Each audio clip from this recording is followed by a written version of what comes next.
말씀을 통해서 이렇게 나가고자 합니다.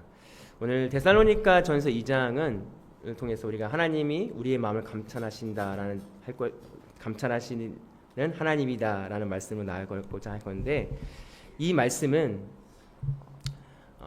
우리가 잘 알고 있듯이 하나님께서는 우리의 마음을 감찰하십니다. 겉모습이 아니라 우리의 속마음이 어떤지를 관심 있고 우리를 확인하시는 분이 바로 우리 하나님이다라고 하는 거예요. 우리가 사람은 속일 수 있어요. 사람은 겉으로는 속일 수 있어도 하나님은 속일 수 없는 게 우리의 마음입니다. 그것을 우리가 기억하길 소망합니다. 우리가 잘 알고 있듯이 마리아가 향유 옥합을 예수님에게 깨뜨렸어요. 그러자 그걸 본 가룟 유다가 이렇게 말을 하죠. 야, 이 아까운 거를 왜 한 번에 버려? 차라리 이걸 팔아서 가난한 자들을 도우는 게 낫지 않을까? 합리적인 일이었지만 성경 기자는 가룟 유다가 이렇게 말함은 가난한 자를 위한 것이 아니라 돈이 아까워서였다. 그 돈 때문에, 아까운 걸 왜 그걸 버렸을까? 돈 때문에 이 말을 한 거였다라고 성경 기자는 해석하고 있습니다. 하나님은요, 단순하게 우리가 보여주는 행동이나 우리의 그것보다 그 마음의 본질적인 마음이 무엇인지를 판단하시고 그것을 감찰하신다라는 것이죠. 오늘 본문 이 데살로니가전서 2장의 배경은 사도행전 17장에 나오는 배경과 일치됩니다. 사도행전 17장에는 무슨 이야기가 나오냐면 사도 바울과 신라의 일행들이 데살로니가의 지역에 짧은 기간 3주 동안 복음을 전파하는데 굉장한 하나님의 역사가 있었어요. 그래서 많은 유대교 사람들이 크리스찬이 되어가는 과정 속에 어떤 사람들이 있었냐면 귀족들, 부자들, 돈이 많은 사람들이 회심을 하고 이제 크리스찬이 되기 시작한 거예요. 그러니까 이전에 유대교의 지도자들이나 사람들이 자기 교인들이 빠져나가는데 돈 많은 사람들이 빠져나가네, 귀족들이 빠져나가네, 질투하기 시작했습니다. 그리고 본인들의 눈으로 사도 바울을 판단하기 시작했어요. 야, 저 사람 귀족들 빼가는 거 보니까 돈 욕심 있네. 그래서 그들을 모함하고 그들을 괴롭히기 시작했어요. 그런데 더 나아가서 사도 바울 일행들을 도와주는 사람까지 괴롭히니까 안 되겠다 싶어서 사도 바울이 밤중에 몰래 다른 지역으로 이동했는데, 이 모습을 통해서 그 당시에 유대교 사람들이 그들을 비방하기 시작했습니다. 봐라, 그 사람들은 가짜다, 거짓하고 도망가지 않았니? 라고 하면서 사도 바울과 일행들을 모함했어요. 그런데 그 모함한 것을 듣고 나서 사도 바울이 데살로니가전서 2장을 통해서 우리가 간 것은 그것이 아니다 라고 하면서, 내가 전한 것은 실제 하나님이 하시고 나도 한다, 돈 때문이 아니다, 진실한 마음이다라고 오늘 본인들의 마음을 대변하는 그 본문 내용이 오늘 본문 내용입니다. 오늘 이 장을 통해서 하나님의 우리 마음을 감찰하시는 것을 무엇인지를 발견하고 도전받는 우리가 되기를 소망합니다. 1절에 이렇게 말씀하고 있죠. 형제 자매 여러분, 우리가 여러분을 찾아간 것이 헛되지 않은 줄을 여러분도 스스로 알고 있습니다. 우리 사도 바울이 당시 유대교 사람들이 복음을 전한 그 이제 신생아도 같은 처음 교회가 시작하고 부흥하는 그 교회에 흐트러뜨리려고 하고 있어요. 왜냐하면 본인의 기득권과 본인의 갖고 있던 좋은 것들이 빠져나가기 때문에 그 교회에 허방하는 거죠. 봐라, 그건 잘못된 거야. 그런데 오늘 사도 바울은 우리가 여러분을 찾아간 것이 헛되지 않다라고 이야기하고 있습니다. 왜 헛되지 않았을까? 복음에 분명한 능력이 있었기 때문에, 복음에 분명한 결과가 있었습니다. 그 당시에 복음의 분명한 결과는 뭐냐면 그들의 삶이 변화된 거예요. 그냥 단순히 지식적으로 그리스도가 우리를 구원한 구원자야 라는 나도 알고 있어가 아니라, 그들은 예수님이 나는 구원자라는 걸 믿게 되면서 그들의 삶이 확실하게 변화된 것이 무엇인가 있기 때문에 그들은 알고 있었다는 거예요. 그러니까 변하지 않는 무언가 알고 있었고, 여러분들 스스로도 그것을 알고 있습니다라고 사도 바울이 되짚어 봅니다. 우리가 이 땅을 살아갈 때에 정말 하나님이 살아계신가? 저렇게 악한 사람이 왜 벌을 안 받지? 내 기준에서 야, 이거는 뭔가 잘못된 거 아니야? 근데 그때마다 내가 하나님을 만난 경험, 내 삶이 변한 경험이 있으면 그 질문이 올라올 때도 아니지, 하나님이 내 삶을 이렇게 바꿔놓으셨지. 내가 전에 이렇게 살았는데 지금 이렇게 됐지. 이 믿음이 있으면 흔들리지 않습니다. 오늘 데살로니가 전서를 통해서 사도 바울이 그들에게 확인시켜 주려고 했던 건 뭐냐면, 야, 내가 전한 복음이 가짜라면 생각해봐. 너네 삶이 변했잖아. 그리스도를 만났잖아. 너네도 이 복음을 통해서 죄로 매여져 있던 너의 삶들이 참 자유함을 경험한 거 기억하지? 너네 스스로도 알잖아. 이 확인을 통해서 그들이 아, 맞다. 사도 바울과 일행들이 전한 복음이 진짜이구나. 내 삶이 변하였지라고 확인하면서 나아갈 수 있다는 거예요. 오늘 저 여러분들이 이 스스로 너희도 알잖아의 복음을 경험하길 소망합니다. 단순히 그 복음이 아, 나 어렸을 때부터 예수님 나를 위해 십자가에 돌아가신 걸 믿으면 천국 가. 단순한 이 지식을 넘어 하나님을 경험한 이 경험은 흔적은 절대 없어지지 않는다는 거예요. 오늘 사도 바울이 그들에게 다시 오픈한 건 너희가 그리스도를 만난 흔적 알잖아. 내가 전한 복음이 가짜라고 어떻게 할 수가 있겠어. 너네 삶이 변했는데 이 능력을 경험했는데 라고 하면서 오늘 그 일들을 다시 확인시켜 줍니다. 오늘 저 여러분들이 매일매일 삶 가운데 때로는 상황 속에서 하나님이 계시지 않는 것 같을 때가 있어요. 하나님이 아무 능력이 없는 것처럼 보일 때가 있습니다. 우리 믿음이 연약해질 때가 있습니다. 그때마다 내 안에 기름, 변하지 않는 기름, 경험들, 내가 무너졌을 때, 내가 실패했을 때, 내가 힘이 없었을 때 하나님의 은혜로 갔던 기억들, 하나님의 놀라운 기적을 경험했던 그 기억들을 붙잡고 아, 그렇지. 내가 지금은 이해되지 않고 지금 이 상황이 나에겐 너무 힘들지라도 하나님께서 하신다는 그 굳건한 믿음을 우리가 소유하길 소망합니다. 우리가 깨달아야 되는 건 뭐냐면 우리는 하나님을 절대로 이길 수 없다는 사실입니다. 하나님을 이길 수 있다라고 믿는 착각하는 사람들은 뭐냐면 내 힘으로 아, 짜증나 이 상황을 바꾸려고 해요. 근데 우리가 깨달아야 되는 건 그럴수록 우리는 더더욱더 힘든 상황에 직면한다. 우리는 하나님을 도저히 이길 수 없습니다.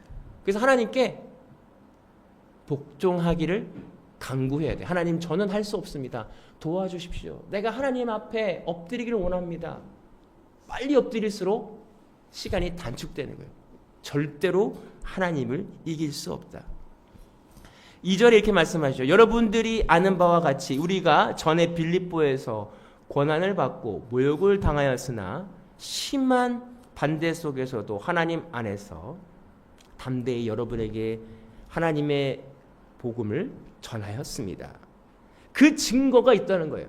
여러분의 그 증거 있잖아요. 그 증거는 여러분에게 복음을 전하였을 때 저희는 꽃길이 아니었어요. 어려움이었어요. 모욕을 당하고 심한 반대 속에서도 어떻게 담대히 전할 수 있었는가? 하나님의 능력으로, 하나님이 주시는 힘으로 여러분에게 복음을 전할 수 있었습니다. 어떻게 여러분들에게 돈 때문에, 세상적인 부귀 영화 때문에 여러분이 전한다고 그렇게 거짓말할 수 있었을까요? 아니에요. 보세요. 내가 여러분들에게 전할 때 복음은 극심한 반대가 있었습니다. 힘듦이 있었습니다. 라고 오늘 사도 바울이 이야기하고 있습니다. 이런 복음의 능력이라는 것은 오늘 하나님을 믿고 예수 그리스도를 영접한다고 내 인생에 꽃길이 열리는 것 같이 착각할 때가 있어요. 아, 하나님 나와 함께 하시는구나. 이제는 나에게 어려움이 없을 거야. 아니요, 사도 바울이 이 복음을 들고 갔을 때 매도 맞고 힘듦이 있었습니다. 그러나 그 어려운 고난을 통해서 사도 바울이 포기한 게 아니에요. 담대히 복음을 전했다는 거예요. 이것은 내가 한 것이 아니라고 하는 반증입니다. 사도 바울이 한 게 아니라 내 안에 계신 예수님이, 성령님이 그것을 하게 했다라고 증명하고 있습니다. 오늘 저 여러분들이 이 삶의 증명이 있기를 소망합니다. 맞습니다. 도저히 나로서는 이 상황 속에서 나는 할 수 없었습니다.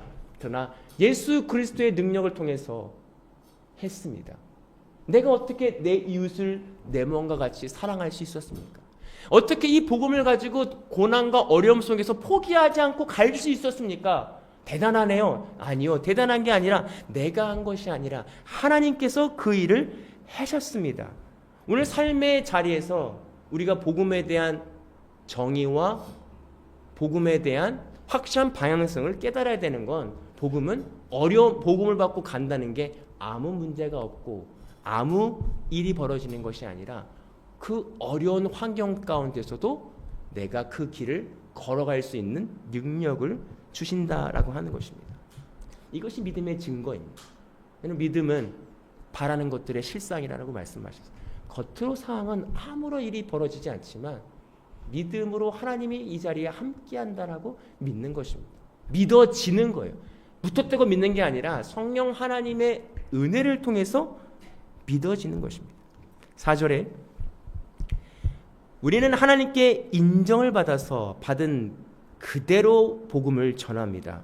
우리가 이렇게 하는 것은 사람의 한심을 살려는 것이 아니라 우리의 마음을 살피시는 하나님을 기쁘시게 해드리려고 하는 것입니다. 오늘 복음을 전하는 목적과 이유를 분명하게 생각하고 있어요.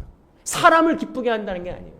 여러분, 많은 사람들이 사람의 입맛에 맞게 MSG를 치는 거예요. 그대로 전하지 않아요. 사람들이 기뻐할 만한, 보세요, 새로운 것처럼 뭔가 신선한 것처럼 말씀을 전하려고 노력합니다. 이거 보십시오. 전에 알지 못한 새로운 말씀입니다. 근데 말씀은 새로운 게 아니에요. 이미 알고 있는데 우리가 깨닫지 못하는 것뿐입니다.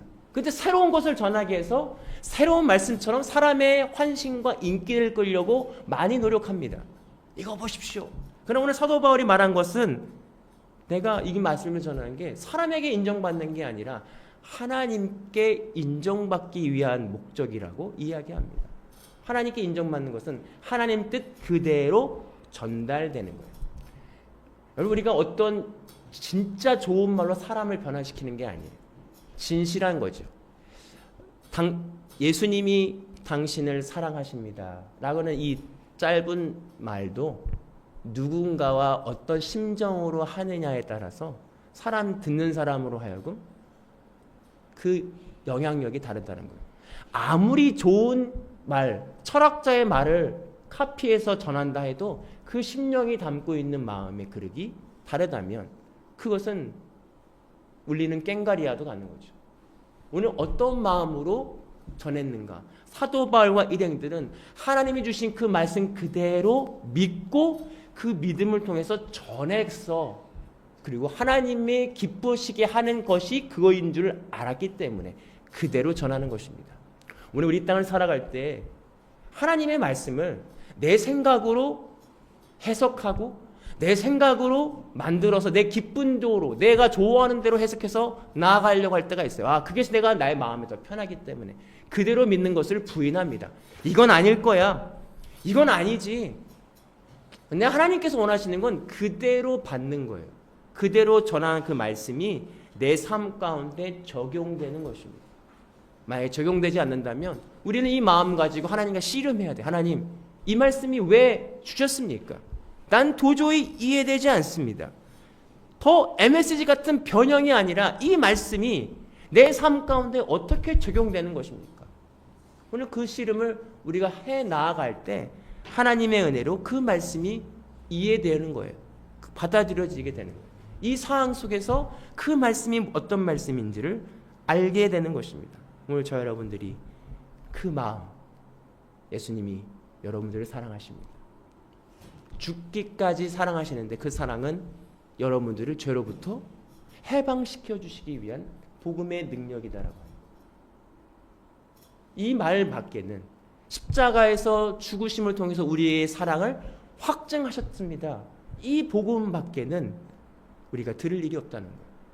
이 복음은 2000년 전, 수만 년 전부터, 아니 태초부터 말씀하셨고 이 말씀이 지금도 똑같이 말씀하고 계시는데 우리의 심령이 그 말씀을 받아들이지 못하는 것 뿐이다 라고 하는 것이죠. 7절과 8절에 물론 우리는 그리스도의 사도로서 권위를 주장할 수 있었습니다. 그러나 우리는 여러분 가운데서 마치 어머니가 자기 자녀를 돌보는 것 같이 유순하게 처신하였습니다.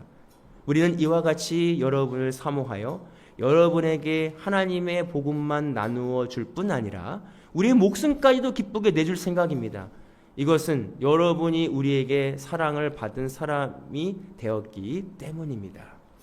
오늘 사랑에 대해서 이야기해요. 오늘 사도 바울이 그들을 사랑하는데 우리가 사도로서 권위를 부를 수도 있지만 우리는 낮아졌습니다. 그리고 여러분들은 사랑하는데 마치 어머니가 아이를 사랑한 것 같이 교회를 품었다라고 자신 있게 얘기하면서 자기 목숨까지도 사랑할 수 있었다. 어떻게 이렇게 자신 있게 말할 수 있을까요? 이 사람들과의 관계가 10년, 20년 된 관계가 아니에요. 3주 동안 이 자리에 머물 짧은 기간 동안 어떻게 이 사랑을 녹여낼 수 있었을까? 전 이해되지 않았어요. 어떻게 3주 만에 이런 사랑을 느낄 수 있을까? 이것은 인간의 사랑이 아니라 하나님의 사랑으로 밖에는 설명할 수 없어요. 그들가 어떻게 자기 목숨까지도 자기 권위를 내려놓으며 사랑할 수 있을까? 오늘 사도 바울과 일행들이 하나님의 사랑을 먼저 받은 거예요. 나 같은 죄인을 사랑하신 그 하나님, 예수 그리스도의 은혜, 다메섹에서 만났던 그 예수 그리스도의 사랑을 사도 바울은 잊지 못한 거예요. 하나님의 사랑으로 내가 이걸 깨달았구나. 그 사랑을 충만하게 받았기 때문에 3주밖에 안 된 지체들을 향하여 자기 목숨까지도 줄 수 있는 사랑을 줄 수 있다라고 자신 있게 이야기합니다. 내 이웃을 내 몸과 같이 사랑할 수 있는 은혜를 사도 바울은 경험했어요. 자신 있게 이야기합니다. 우리가 어떻게 이웃을 사랑할 수 있습니까? 먼저 예수 그리스도의 사랑을 경험해야 됩니다. 어떻게 예수 그리스도의 사랑을 경험합니까? 내 죄를 보며 내가 어떻게 할 수 없는 그 자리에서 예수님의 십자가의 은혜로 내 죄가 해결되는 걸 경험하는 거예요. 이 경험이 없는 사람들은 단순히 예수님의 은혜가 일이 해결되고 내 삶의 자리에서 뭔가 불편한 것이 없어지는 것만 은혜라고 생각해요. 근데 정말 은혜는 너의 죄가 해결되어지는 것입니다. 전에 가시아도 같은 사람들이 사랑할 수 있는 삶의 자리로 바뀌어지고 덜매 내가 걸렸고 내가 해결되지 않은 어떤 문제에서 내 자아가 무너짐을 통해서 예수 그리스도의 사랑이 이거구나. 내가 없어지는구나. 나를 부인하는 게 예수님의 사랑이구나. 내 십자가를 지고 따라가는 게 은혜구나 하는 것을 철저하게 경험한 사람들만 이 사랑을 전할 수 있다는 거예요. 우리 사도 바울과 일행들이 그 사랑을 깨달았습니다. 그래서 낮아질 수 있었고 그래서 자기 목숨까지도 버리며 이웃을 사랑할 수 있는 은혜를 경험하며 고백할 수 있었다라는 것입니다. 오늘 저 여러분들이 이 복음을 증거하기 소망합니다. 이것은 하나님의 은혜가 아니면 도저히 이룰 수 없는 이웃사랑의 실천이었어요. 마지막 11절에 우리는 여러분에게 권면하고 격려하고 경고하는데 이것은 여러분들이 부르셔서 당신의 나라와 영광에 이르게 하시는 하나님께 합당하게 살려는 것입니다. 라고 말씀하고 있죠. 오늘 그들이 권면하고 격려하고 경고하는 것 이유는 하나였어요. 그 사람들의 인기를 끄고 환심을 사는 게 아니라 하나님을 기쁘시게 하나님께 합당하게 살려는 것뿐이었다라고 오늘 자신 있게 고백합니다.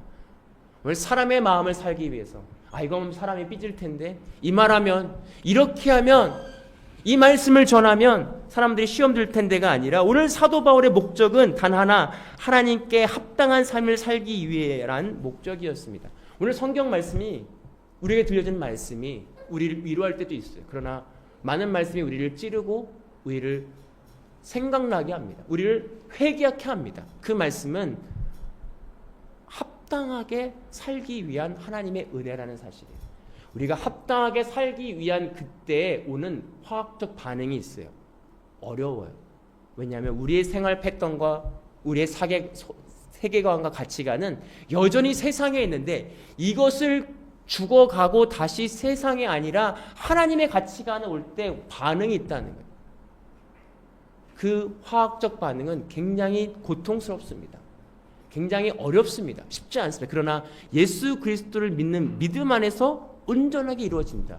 이 반응에서 우리가 포기하지 않을 수 있었으면 좋겠어요. 우리가 때로는 권면하고 때로는 우리에게 경고로 다가오고 때로는 어려움이 다가오는데 그 이는 우리를 힘들게 하고 우리를 무너뜨리는 목적이 아니라 하나님께 합당하게 살려는 것이다 라고 오늘 사도 바울이 선포합니다.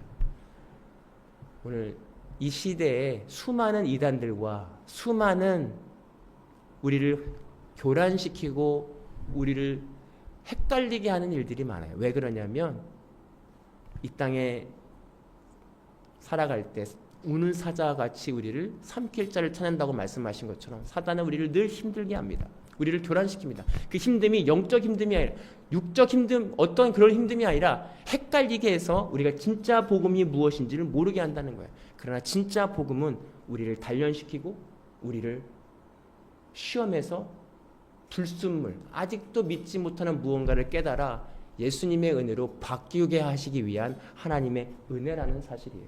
오늘 저와 여러분들이 그 은혜를 깨닫고 하나님께로 방향을 틀기를 소망합니다. 이 말씀을 통해서 하나님이 울리는 그 마음의 울림을 통해서 아 그렇구나 지나가 버리고 아이 잠깐 드는 생각이겠지 우연이겠지가 아니라 수많은 생각들이 다가왔을 때 깨달음을 주신다면 그 말씀 붙잡고 하나님 그렇습니다. 저는 여전히 세상의 가치관에 넘어집니다. 도와주십시오. 우리 마음을 감찰하시고 우리 생각을 아신 하나님 앞에 솔직히 고백하며 하나님의 은혜를 경험하는 저와 여러분들이 되기를 소망합니다. 기도하겠습니다. 사랑해 주님 감사합니다.